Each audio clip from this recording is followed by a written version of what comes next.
All right, YouTube, finally have some new product rolling in. You saw the video we just did with the LS splitter from Timberwolf. Knocked out some really big stuff with that and then recycled it back through to show the speed of it. So the other piece that we brought back with us from Timberwolf up in New York was this MPXL. This is the gas model. So a little bit more budget friendly than the diesel, but we did upgrade it with the 18-foot fold over conveyor, same as we have on the Logzilla machine and the Pro-MPXL. The only difference when you do it on an MP is it's just a straight off the back. You lose that side to side pivot, but we are doing some price savings on an HDXL. We can actually power it with the smaller diesel, that way you still can get the positive log stop, the big frame, and the big split cylinder, a 12-way, and the side-to-side pivot conveyor, but with a more budget-friendly diesel option. So more about that later. Anyway, so like I said, this is the MPXL gas machine. The extended frame is standard. The 3-strand deck or 4-strand deck is standard. Dual jacks on the front. Auto cycle back here for the splitter valve. Hydraulic top roller to make sure you get a good grip on those twisted, crooked, nasty logs. And let me grab the camera. We'll do a quick walk around on it. I'll use the E60 to spin some wood over, and then we'll fill a third of a cord bag. So here we go. All right, so like I said, a lot of features, kind of standard. The 4-strand deck here, you're about 30 inches between the first couple legs if you're doing some short stuff. All we have here are 24-footers, so we use the excavator to spin some of those over. I should be able to reach once that deck comes down. The auto cycle on the splitter is standard. They all come with a 4-way. We dropped in a 6-way for this one. 5-inch cylinder option on this one. Hydraulic top roller. The 18-foot fold over conveyor. You do get the sawdust chute. It will cut through 24 inches worth of diameter. You may have to recycle it back and forth a couple of times with the auto cycle valve to make the nice little pieces with it. This is the 38 horsepower Kohler EFI motor. Oil cooler, spin-on filter, hydraulic tank, fuel tank, dual front jacks, 2 5/16 ball coupler, hourglass front roller to get the crooked stuff up in here, nice aggressive in-feed chain.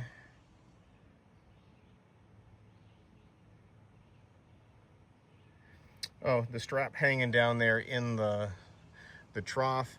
I always like putting a strap on these fold-over conveyors just in case. I mean, it's only a 2-hour ride back from Timberwolf, but I'm a Murphy's Law kind of guy, and just everything sets nice and easy in there. They've got these plastic pieces up on there now to make sure that it's not metal on metal. But yeah, just a simple strap. I usually go around the adjustment nut and then come down to just underneath the in-feed chamber there.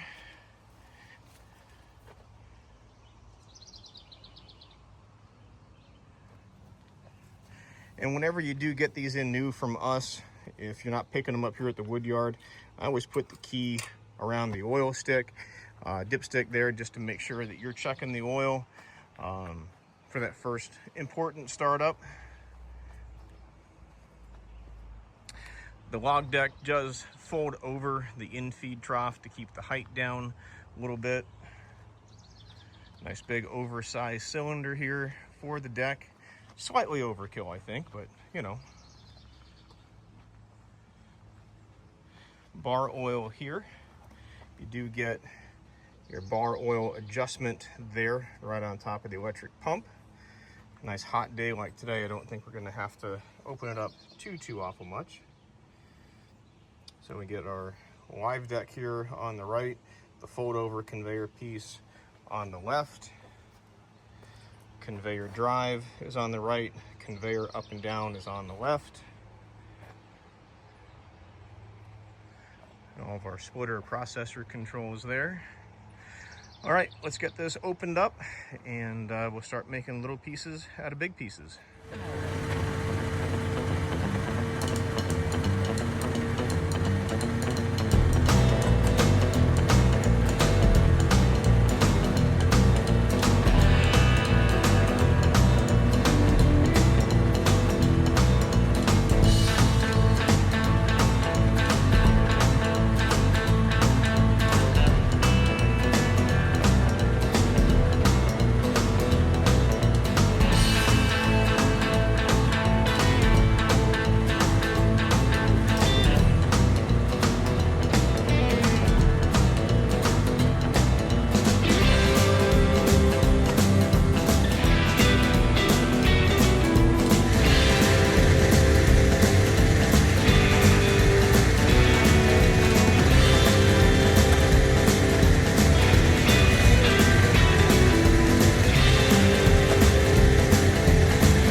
All right, so the bar you saw me take out of here just goes through the hole there and there.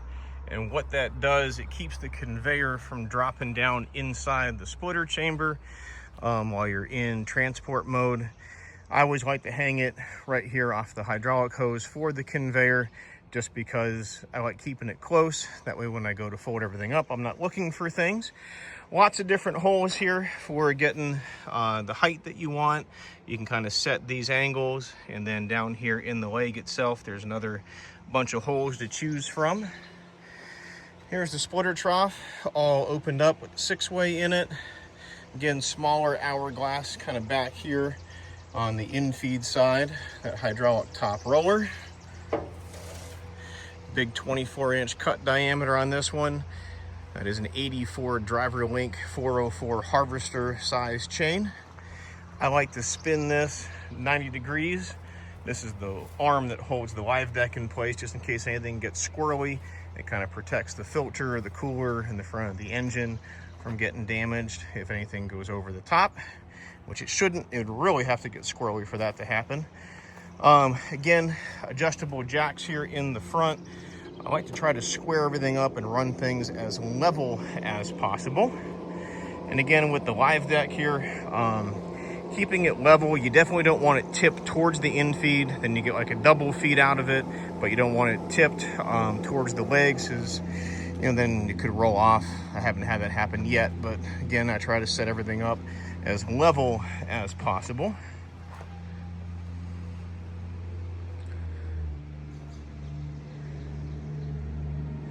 So we'll grab the tool cat, the forks, and a bag, set it up behind there, and use the excavator to load up the logs.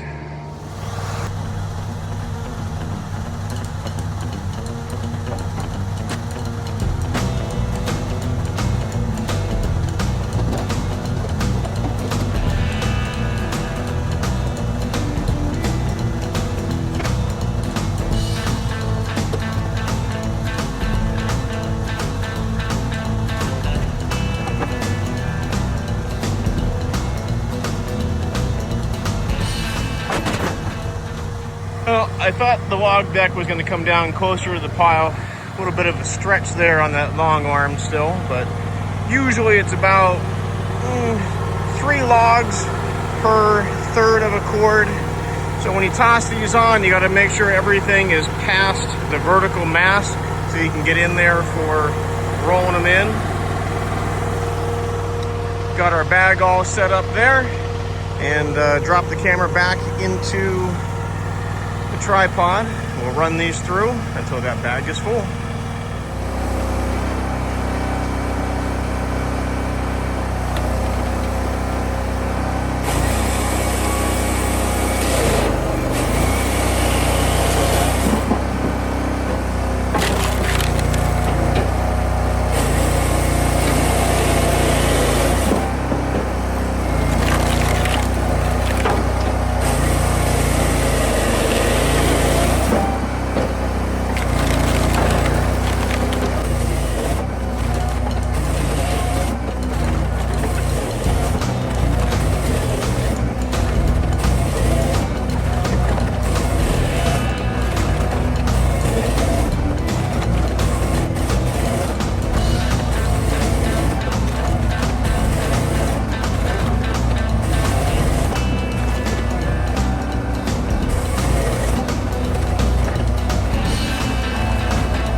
right, so from 4 logs, we used 3.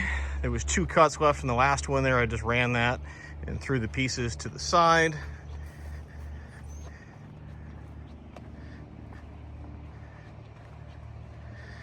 So these are the new log lift bags with the full length straps. I do have a few pallets of the all white strap ones that are left in inventory. We just got to get them out of there, and then we'll be transitioning over to the green straps to mark 2026, I guess.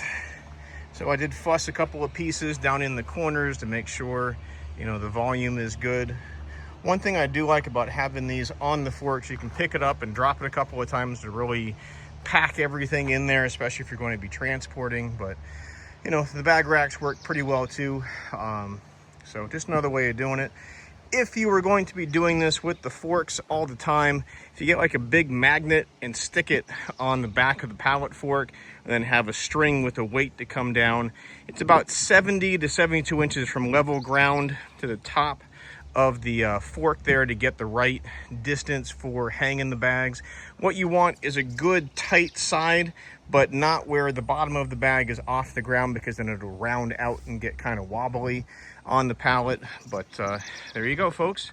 That's what she looks like, 1/3 of a cord. All right, folks. Well, that's the MPXL at work, 1/3 of a cord. You know, like I said at the beginning of the video, about 3 logs ish is about the 1/3 of a cord volume there. So we have verified what's in those bags. The video is a few clicks back on the channel. We did a verification bag with the all new ghost bag, the all mesh on all 4 sides. So again, with the Timberwolf stuff, a lot of things that the competition does for an extra is a standard feature on the Timberwolf machines. So you can choose whether or not to have a conveyor on the back, and then you can go from the standard 10-foot out to this fold over 18-foot. But the auto cycle is standard. The hydraulic top feed is standard. The extended frame is standard. So the bigger motor, the 38 horse, is standard. The oil cooler is standard. Like, it's just the things that should just be on a machine are there. So if you want to change the conveyor because you're going into, you know, a dump trailer or a higher truck versus just making a short pile, that's your choice. But really happy with what we have here from Timberwolf. So as I always ask you for the opportunity to get you a sales quote, when we do send over a quote, it is a line item quote, so you can see everything that's on there. We will work the quote to fit your budget. We can add options, take away options, and run it from there. We do have finance options available too for personal and business. So give me a phone call. It's 833-SPLITTER. It's 833-775-4887. You can also email me at sales@shaverequipment.com. We are updating the website. We've got the website updated with all the bags, from the Traveler to the Ghost to the log lift to the power lift to the 6-cord to the barrow bag. It's all over there now. So I am making progress. Finally, I promise you, I'm doing it. So, but really nice unit. The next one that we should be bringing in would be the MP Diesel. Same frame, bigger pump, a little bit faster cycle time. I've got to get better on the controls. I've been running too many different machines. It's slightly different layout than what I've been doing, so I had to think about it. So you can blame that on me, not the machine.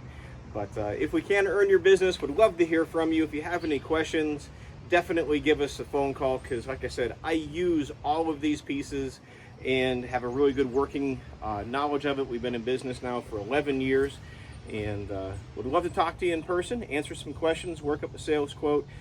So do not forget to hit that like and subscribe button here on the channel so you can stay up to date on everything we've got going on. And with toys like this, yes, I said toys like this, working hard to be lazy, it's very easy. See you next time. Thanks for watching.